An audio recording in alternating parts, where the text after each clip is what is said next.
மக்களே வணக்கம். இன்றைக்கி நம்ம வீட்டில் ஈவினிங் ஒரு ஸ்நாக்ஸ் செய்யலான்ட்டு செய்கிறேன். போண்டா செய்ய போகிறேன். காரம் இல்லாமல் ஸ்வீட்டும் சேராமல் போண்டா செய்ய போகிறேன்.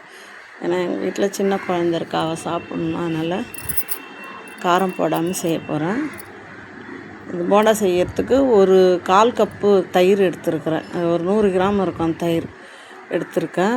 அது கூட 1/4 டீஸ்பூன் ஆப்ப சோடா, 1/4 டீஸ்பூன் உப்பு. இது 3 நல்லா மிக்ஸ் பண்ணிக்கணும். எந்த அளவுக்கு உங்களால் மிக்ஸ் பண்ண முடியுமோ அதை மிக்ஸ் பண்ணி சாஃப்டாக வர்ற மாதிரி மிக்ஸ் பண்ணிக்கணும்.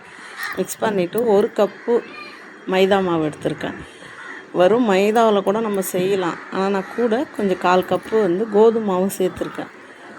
வெறுமா கோதுமைலையும் செய்யலாம், மைதாவிலையும் செய்யலாம். கோதுமையில் செஞ்சாலும் நல்லா டேஸ்ட்டாக இருக்கும், மைதாவில் செஞ்சாலும் டேஸ்ட்டாக இருக்கும். இதை 1 கப்பு தண்ணி எடுத்து அது கொஞ்சம் கொஞ்சமாக விட்டு மிக்ஸ் பண்ணிக்கிட்டே இருக்கணும். இந்த கட்டிலாம் இல்லாத அளவு, கட்டியாக இல்லாத அளவுக்கு நல்லா மிக்ஸ் பண்ணிக்கணும். அது நம்ம கையால் கூட பிசைஞ்சிக்கலாம், நல்லா கையாலையும் பிசைஞ்சு பண்ணலாம். நல்லா எந்த அளவுக்கு மிக்ஸ் பண்ண முடியுமோ அந்த அளவுக்கு நல்லா பண்ணிடணும். அப்போ தான் நல்லா மெதுவாக இருக்கும் அந்த போண்டா. மிக்ஸ் பண்ணி நம்ம என்ன பண்ணணும், அது கூடவே கொஞ்சமாக ஜீரகம் சேர்த்துக்கணும்.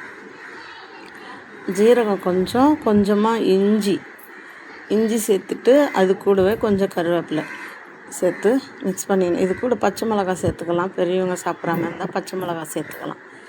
பச்சை மிளகாய் சேர்த்து செஞ்சால் கொஞ்சம் காரமாக இருக்கும், லைட்டாக காரமாக இருக்கும், நல்லாவும் இருக்கும். சேர்த்துக்கலாம். நாங்கள் பச்சை மிளகாய் சேர்க்கல. இதையும் நல்லா மிக்ஸ் பண்ணி நம்ம எடுத்து வச்சிடணும். நம்ம செய்யறதுக்கு முன்னாடி ஒரு 1 ஹவர் முன்னாடி இந்த மாவை ரெடி பண்ணிடணும். நம்ம எப்போ செய்ய போகிறோமோ அதுக்கு முன்னாடி 1 ஹவர் முன்னாடியே மாவு ரெடி பண்ணி வச்சிட்டோம்னா அது செய்யும்போது அந்த மாவோட சாஃப்டாக வரும். அதாவது கொஞ்சம் நல்ல மெதுன்னு இருக்கும். அதனால் நான் என்ன பண்ணேன், முன்னாடியே செய்து 1 ஹவர் ஆயிடுச்சு எடுத்து வச்சுட்டு, இப்போது கடாயில் எண்ணெயை ஊற்றி நம்ம கொஞ்சமாக இந்த மாவை தண்ணி தொட்டு நல்லா மிதமான சூடாக இருக்கணும்.